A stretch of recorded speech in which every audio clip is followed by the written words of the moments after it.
যখন এই বেল হবে আর 2 দিন আছে তখন ওর অবস্থা অনেক খারাপ হয়ে যায়। ওখানে ওর ওষুধ যে দিতাম ওরাও পাইতো না, উনি সব ডায়াবেটিস ছিল, ইনসুলিন দিতে পারতো না, এরকম অবস্থা। উনি বিএনপি করতেন, দল করতেন, বিএনপি দল করতেন। বেগম খালেদা জিয়া যখন 2017 সালে হাজিরা দিতে আসছিলেন নাজিমউদ্দিন রোডে আলিয়া মাদ্রাসার এখানে, তখন ওই যে ফেরার পথে ওনারা যখন ফিরতেছিলেন, মোটরসাইকেলই ছিল আমার হাজব্যান্ড, ওইখান থেকে আমার হাজব্যান্ডকে অ্যারেস্ট করা হয় এই শাহবাগ থানা থেকে।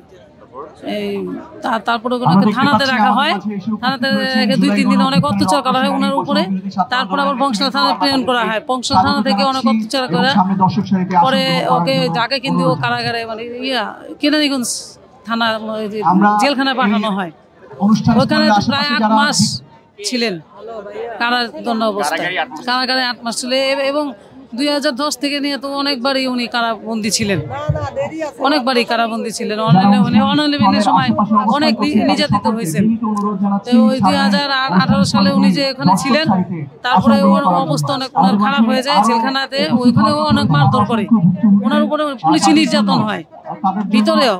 তিনি সূর্যতে ছিলেন 3-23-এ, ওখানে ভিতরে সেলের মধ্যে অনেক মারধর করা হয় ওকে। তারপরে যখন এই বেল হবে আর 2 দিন আছে তখন ওর অবস্থা অনেক খারাপ হয়ে যায়। ওখানে ওর ওষুধ যে দিতাম ওরাও পাইতো না, উনি সব ডায়াবেটিস ছিল, ইনসুলিন দিতে পারতো না, এরকম অবস্থা। তারপরে ওই যে অনেক অবস্থা খারাপ হয়ে যায়, ওনাকে কেরানীগঞ্জের থানা মেডিকেলের বারান্দাতে ফেলে রাখা হয়। পরে ওখানকার যে নেতারা আছেন ঢাকা থেকে মাইক্রো ভাড়া করা নিয়ে তাকে যে ঢাকা মেডিকেলে পাঠান। ঢাকা মেডিকেলে একটা টিম নিয়ে আসছে পুলিশের, আমি খবর পাই নাই। পরের দিন যাই দেখি যে ঢাকা মেডিকেলে বারান্দায় পড়ে আছে আমার হাজবেন্ড, হাতে হ্যান্ডকাপ পরা, পুরো শরীরে দান্ডা বেরিয়ে দেওয়া, ওই একেবারে প্যারালাইসিসের মতো অবস্থা, কোনো ইয়া নাই, বোধ শক্তি নাই শরীরে, আমাদেরকে চিনতে পারতেছে না কে কি কোনটা, এই অবস্থা। অনেক নির্যাতন করছে, পরে অনেক অবস্থা খারাপ। ওনাকে ওইখানে হাসপাতাল থেকে বলছে, কারাগার থেকে বলছে আইসিইউতে নিয়ে যেতে। তা যখন বঙ্গবন্ধু হাসপাতালে ওকে প্রথম নিয়ে আসছে, ওখান থেকে বলছে এটা পুলিশ কেস হবে, এটা পুলিশ কেস হবে বঙ্গবন্ধু হাসপাতালে। তখন আর ওখানে রাখেনি, পুলিশ কেস ওনার কাগজের মধ্যে লিখে দিচ্ছে এটা পুলিশ কেস। তখন ঢাকা মেডিকেলে আয়না ওনাকে রাখছে, ঢাকা মেডিকেলে বারান্দা উনি পড়ে ছিলেন এবং একেবারে পোশাক পায়খানা করে মানে ভরে ফেলছে, এই অবস্থা ছিলেন। তো একটা লোক এসে ওরা পরিষ্কার পরিচ্ছন্ন করে দিচ্ছে। পরে আমি খবর পাইছি, আমি ওনাকে ধন্যবাদ জানাই, উনি যেই ছিলেন।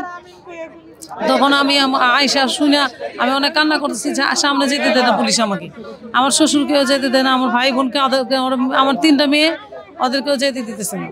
আমার ছোট ছোট 3টা মেয়ে ছিল তখন।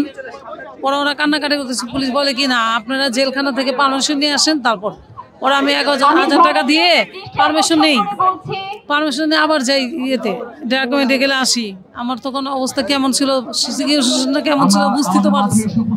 পরে ওর ডান্ডা বেরি খুলবে, হাতুড়ি দিয়ে ডান্ডা বেরি ভাঙতেছে, ও টিমটা আসছেন। তা 4-5 জন ওনাকে ধরছে, কারণ বুঝতেও তো পারেন না, মানে ওরে প্যারালাইসিস পুরো শরীরে। পরে মারা গেছে যে আরেকটা হাসপাতালে নিয়ে গেছি, ওখানে 3 দিন হাসপাতালে থাকার পরে উনি যে লাইফ সাপোর্টে ছিলেন। তারপরে ধানমন্ডি আধুনিক এই উত্তরা হাসপাতালে উনি মারা গেছেন। আমরা আন্তর্জাতিকভাবে চাই বিচারটা হোক।